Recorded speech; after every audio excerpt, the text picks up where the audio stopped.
Okay. Okay. Yeah, what's up, King of Here? I don't know.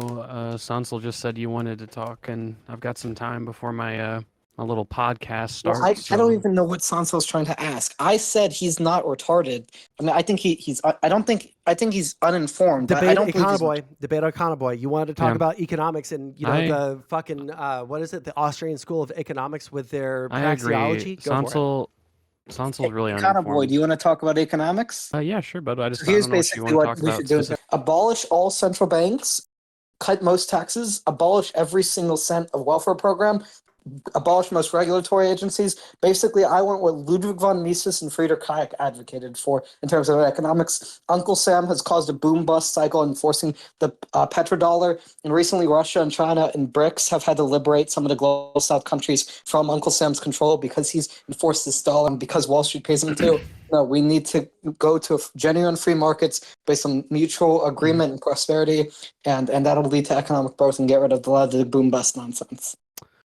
Um, that doesn't really make any sense. I mean, I think like we had boom bust cycles before we had central banks, right? So No, the it doesn't boom. really. So have you ever Right. read any Austrian theory? I've definitely read some Austrian theory in my day.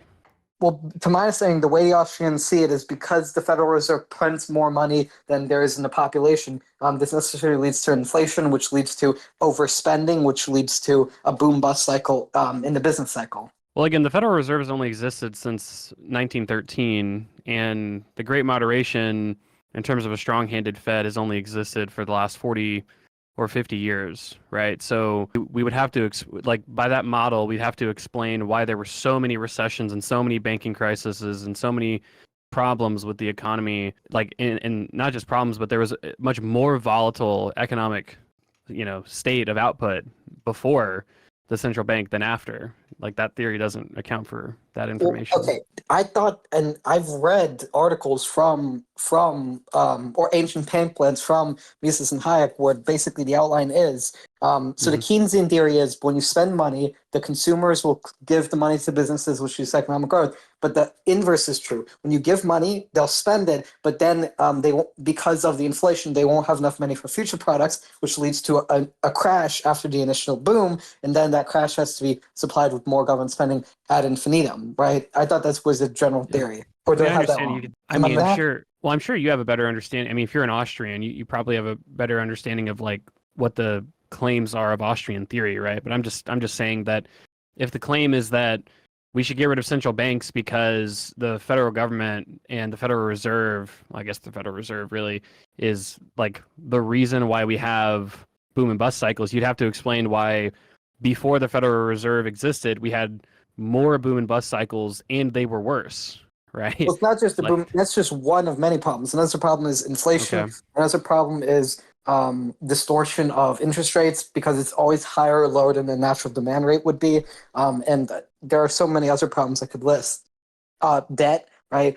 The dollar has lost Yep. 97% of its value compared to where it originally was. Mhm. There's no way. I mean, even leftists agree the Federal Reserve is bad. The difference is they want to transition to a socialist based economy without central banking currency, right? They want a classless, stateless. I don't agree with that. I believe we should just get rid of the government and economics. I don't agree with the socialist idea of like stateless or classless. I mean, I guess so. I don't really. I mean, for the most part, I think that leftists are, well, it depends on the kind of leftist you're talking to. Obviously, people left of center are generally not Well, do in you know who favor Ben of. Norton is? I don't know who Ben Norton is. I'm not sure if he's a representative of the whole left, but I mean, if we I if don't we know. think So of, he's a progressive. yeah, He hosts the geopolitical economy report, and basically he was saying that he believes so he is a communist and he advocates for policies where he basically wants the working class autonomy of production, but he believes the yeah. problem with federal reserves is that they basically lead to Well, I'm not spending. surprised. I'm not be I disagree surprised with that there's that. some I don't people think on the the left problem is who capitalism. I think the problem is disagree. cronyism. I think the problem is fascism, not capitalism. But I'm not surprised that there's some people on the left who would be against the Federal Reserve, but there's a lot of people on the right who are in favor of the Federal Reserve, right? So it's just a matter of Oh, who's actually representative, right? Like well, generally people who speaking, the support the leftists are not in favor of Panda, getting rid you of the have to Federal let him Reserve, respond. When you say something, you have to let him respond. can I right? give him People the? left I'll people let you left of center aren't, I don't think, generally in favor of getting rid of the Fed, but we've already talked. I mean, you're unwilling to address the empirics of your claim. It seems like if you Well, want the to talk about inflation, welfare, we can as well. I gave you a statistic of 97% of the value of the dollar originally has been lost. Well, that doesn't. that doesn't do anything to counter the claim of whether or not there have been more and worse boom bust cycles before the No, Federal I said Reserve. that's one problem. There are many problems with the Federal Reserve. Boom bust is one of them. But All even right, if so we're boom we're bust giving had up on that nothing, one problem. Then we're not going to no, address that one let's just, we problem. don't have to focus on it. We can focus Okay. on it another time because it's not an issue I'm as well read about compared to the other ones. I've heard it, Okay. it's just I'm not as well read about. But I do know for a fact inflation has, by definition, increased when you increase the currency supply. And I know for a Yeah. fact that Wall Street, under the Federal Reserve, has increased inflation since the dollar. Yeah, but well, you'd have to. You're begging the question, right? So obviously, it could be the case that increased inflation is actually a good thing, and it's not necessarily the case that increased money printing causes inflation, right? So Well, those are two facts that have well, not been historically demonstrated. can be a good thing, but only in limited degrees, right? Most inflation is almost always worse than deflation, but there's some, when it comes to population growth, there are some exceptions to the rule. But there's a difference between a little bit of inflation or a healthy rate of inflation and losing 97% of that. Clearly, you can see it's gone way too far, and I don't think any honest I don't think actor so. with more than two brain cells to rub together can look at that situation. Unless, like, Well, I don't. I mean, I don't think that unless we're going to allege some sort of globally coordinated conspiracy of like every mainstream economist who holds to the I don't view care that what economists say. I care about what facts say. Okay, You well, haven't but said you're a single saying fact. unless You've you only been referencing individuals that you're taking their Right. word for it. Well, you're saying like if you unless you don't have two brain cells to rub together. So it's like we have to assume two things, or we have to assume one of two things. Either there's a global coordinated conspiracy, or every economist on the planet. Not every economist. I just essentially, listed Mises and Hayek were both Okay, against central Panda. banking. There's no mainstream, and when I say mainstream, I mean like 95% of economists who work in policy would say central banks are probably good, and the idea of a lower bound inflation target. I don't is care what probably economists say. Let's focus on facts. good. Okay, if you don't care what economists say, I don't know why you're How bringing up about we Mises focus on then. what facts of reality say? How about we focus on Okay, that? so if we're not going to focus on the fact, if we're not going to focus on economists, then I don't know why you're bringing up Mises all the time. Now, Well, because Mises when it and comes to Hayek the are fact based of the on the reality, theory. you It just doesn't keep repeating the matter. statement, Modes oh, don't well, matter. What we've matters is lost the ideology. 97% of our, dollars value over time. But I would wager that what most people would prefer, like if you presented them I two don't care what scenarios, most people right? prefer. Let's focus on Well, what hold on, King. I'm trying I to don't care what illustrate the most people. point. Do you care to It's provide a okay. logical You have no system, or do you facts to just say back your point goodbye? up. So Hold on, listen, I'm going to put okay. a quick Now, pause because Panda can't control himself. Panda, you are projecting this entire conversation so far. You say you want to focus on facts. When he asks you about the empirics, you drop that point and you I said instead, hold on, shut the 97% of fuck the up. dollar has I'm lost going to, inflation. don't still you hasn't come dare back. fucking speak over me right now. You have no fucking right. Shut the fuck up. You said Sonsol that you want is to drop at his the wit's end. empirical fucking argument about the boom bust cycle. You say, well, I don't care about that. That's only one part. Here's this guy, Heidegger, and he says this. And then Econoboy says, well, I don't know why would we ignore, all of these other, like mainstream well, I don't care what economists say. I care about facts. Now here again, I'm going to relay out once again for the 45th time this one guy's opinion on something. Do you recognize that you are projecting the exact thing that you keep on criticizing everybody else in the fucking world for, except for the retards that you watch on fucking Twitch, okay? You're engaging in the exact same thing. You're engaging in the exact same fucking thing. Let Econoboy fucking respond. I don't want to appeal to authority. I'm just saying it doesn't No, matter you're not. what It's not appealing to authority. You're saying that he can't appeal to literally any broad consensus on economics from the worldwide fucking scholarly study of the economy. He's not allowed to reference them. There's a difference between studies and shut poll. up.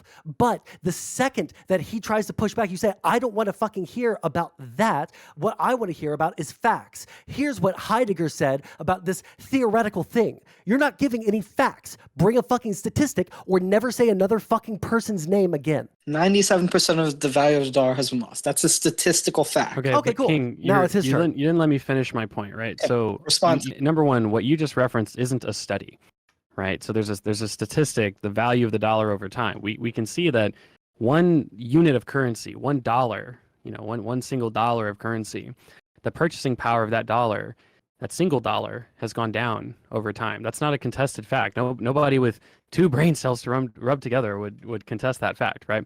I'm The saying it's a example bad that I was thing. trying to illustrate, exactly, right? So I'm trying to illustrate why that it's not necessarily a bad thing. Well, then you'd be wrong. I don't think we would care necessarily about the purchasing power of a single dollar.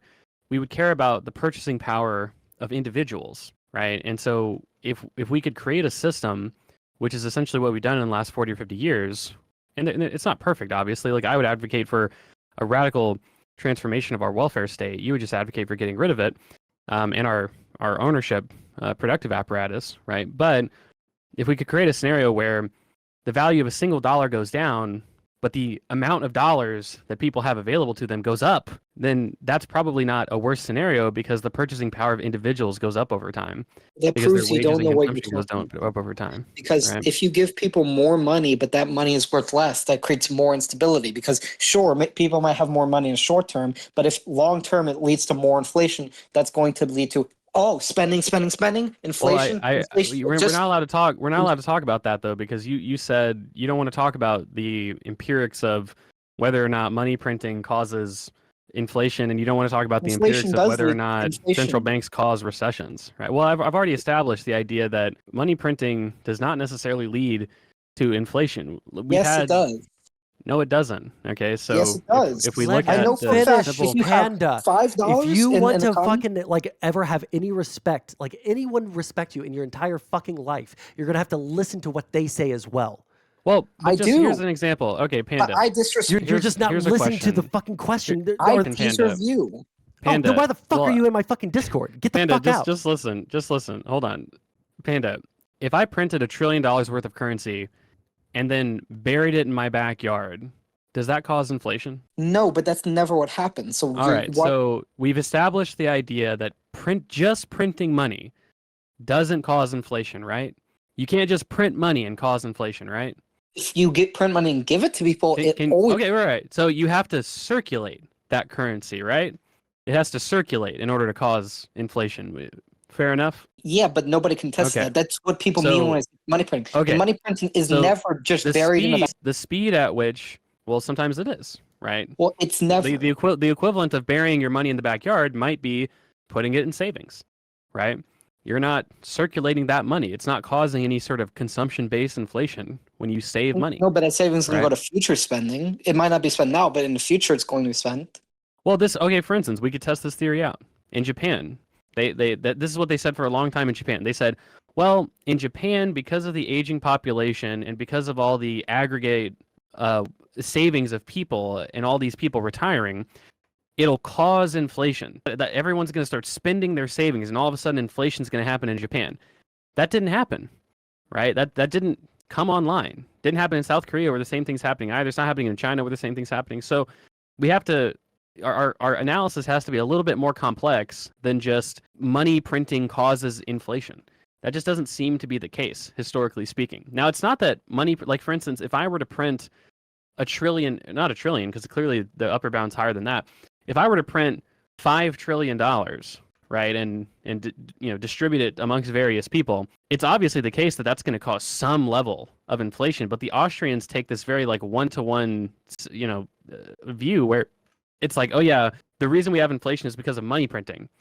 But you can have inflation without money printing, and you can have money printing without inflation. So we have to think more critically about how inflation. Well, it's very hard for there to be inflation without money printing unless there's a decrease or what do you say? Unless there's something with the population rates or something like that, or maybe immigration could affect that. But generally speaking, like if you don't have much money printing, there's very little inflation. There's tons of ways you could have inflation without. Maybe theoretically, but not in printing. practice. Yes, in practice. I mean, look, we had a global pandemic where we did print a lot of money, and there's some you could contest whether what proportion of inflation exists because of the money printing or because of the global supply chain problems. But nobody contests that the global supply chain problems cause some level of inflation. Like obviously, when we have but you're dealing with constriction of margins. supply chains.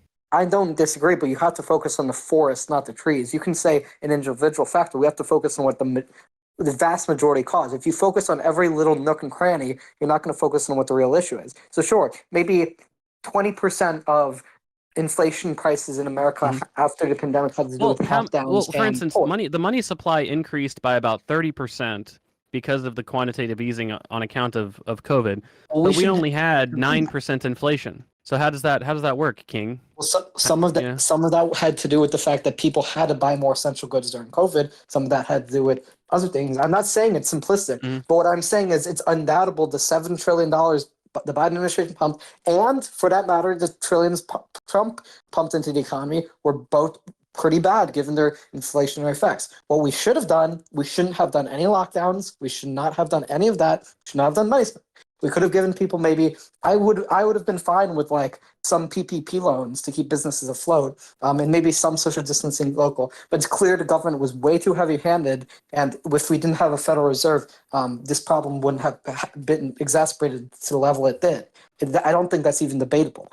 You can say inflation is sometimes a good thing. I don't disagree. It's sometimes a good thing. But again, 97% is way too far for me. Well, my only argument is that whilst we've had this sort of level of inflation over time after getting rid of the gold standard, we've had wage growth that far outpaces inflation for a consistent enough period of time that people's standards of living has increased to a significant degree, right? Well, I'm just saying the gold standard, when we got rid of the gold standard, we ended up having a period of inflation during the 70s, the stagflation of the 70s, but then when we had a strong central bank, the inflation comes down significantly. But even throughout all that period, we've had, we're comparing our worlds, right? So like in my world, which is the world we live in today, obviously I would change a lot of things about our policy, but the fundamental view of having a central bank that controls basically inflation in part through interest rates would remain around. And in that world that we live in, we've had consistently stable and low inflation, and we've had wages increasing beyond inflation, which is to say that people are better off on an individual basis. You're simply wrong. Every single action the Federal Reserve has done since its inception has statistically increased inflation significantly higher than if we transition to a free banking system, and there is no way you can contest that honestly. Well, I'm not aware of many empirical examples of free banking, so I'm not sure how you could make such a strong claim about the efficacy of free banking. There actually were a couple of studies about free banking in Scotland, but I know for a fact in the free banking system there wouldn't be political pressure to give Wall Street all this money, and the neoliberals and the fascists in the deep state wouldn't have so much cronyism because you basically have free association. There's not the corrupt incentives under a free banking system like there is. We had central for I don't know how long for 30 years or something like that. We had central banking without quantitative easing. So if your criticism is of I'm against all central printing banking money and I'm against creating all swaps, central banking, including I'm against, even if it was pinned to the gold standard and there was a central bank, I would still be against that. I'm against all central banking. I understand. Well, you're against central banking. Well, I have to go in a minute, but I don't think you have a strong case against central banking. If you want, we can talk about welfare. 97% inflation rate. Well, you keep repeating that, but you're not really addressing the empirical reality that people are actually better off because their wages are increasing beyond the inflation rate. The wages right? have compared. Well, first of all, wages are not higher wages is not necessarily a good thing. It can be, but too much stimulus. I have a hard time thinking of an example where higher wages is a bad thing. Maybe if you're a drug addict or something, and the economy that can lead to inflation. But again, that's not wages. That's stimulus. Those are two different things, right?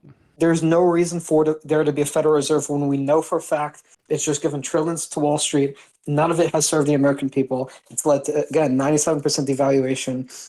I mean, I don't think you can even be an honest actor and not admit this. But if you want to disagree, again, if you want to claim that every single economist, across the whole fucking world, basically is being dishonest when they say we believe in central banking, we believe in a lower bound inflation target that's controlled by a central bank.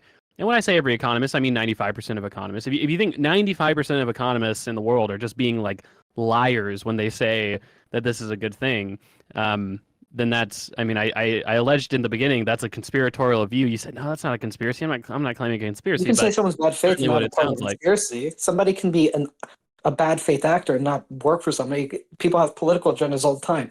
Again, it doesn't matter what an individual says. What matters is what's moral, what matters is what's just, and what matters is the facts on the ground. Well, sure. I mean, I don't think there's anything immoral about creating a central banking system. Obviously, the purpose of it. You don't believe the cronyism. You don't believe the trillions, not just in inflation, how much of it's gone to this. nonsense? You don't believe that's immoral? Well, I mean, I think no. I mean, it's a matter of intentions and effects, I guess, right? Like, I don't think that Ben Like, why do you Bernanke, think when he BRICS has become so started the popular? Because quantitative global South easing, I don't countries think that feel in like they his have to turn head. to Russia and China, and I wish we didn't have that. I'm So against I BRICS.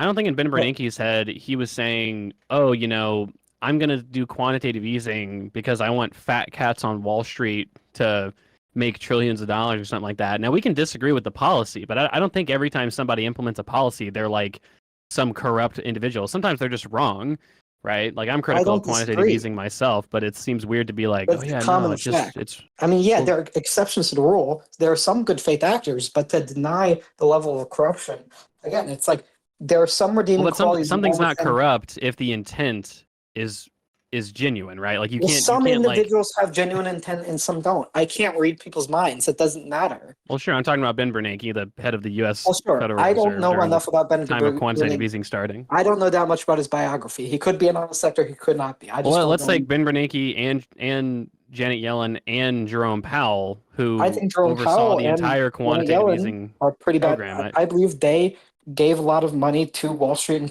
and quantitative easing schemes.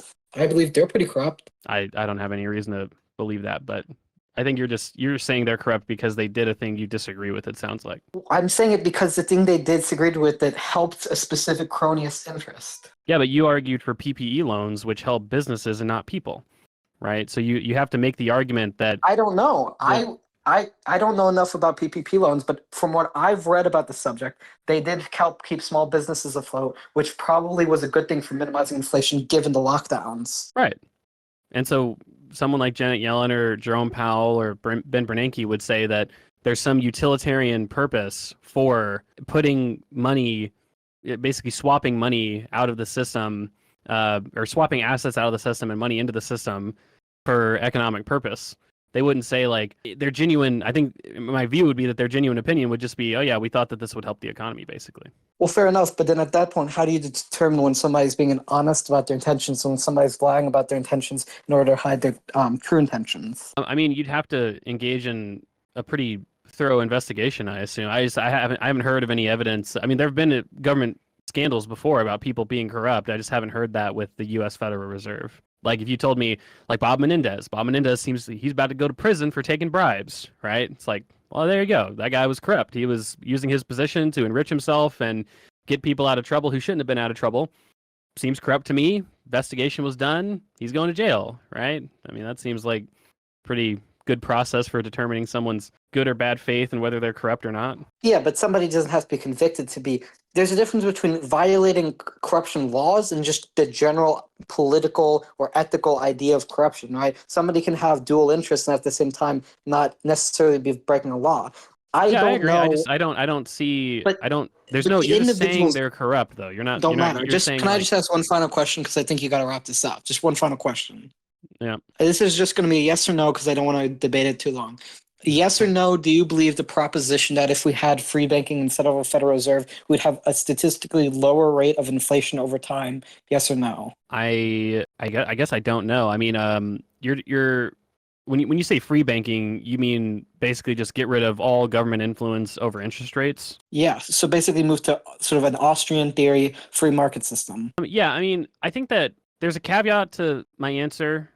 I would say that over a long period of time, the amount of price increase would probably be lower. But the caveat to that is that I think we would see a similar situation that we saw before we had the central bank, which was whilst the aggregate level of the dollar's purchasing power remained fairly stable, you had huge swings of inflation and deflation all the time. So the actual volatility of the value of the dollar would go up.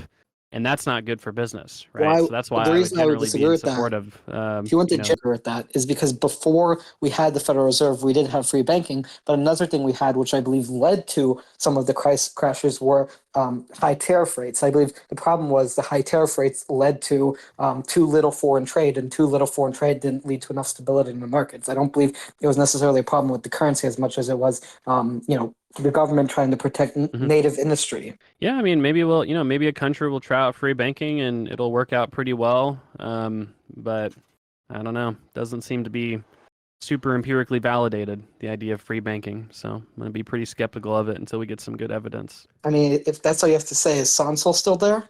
Oh, I'm still here, buddy. Sondsol is Okay, is seated. that We're gonna do a quick debate review about how that conversation just went.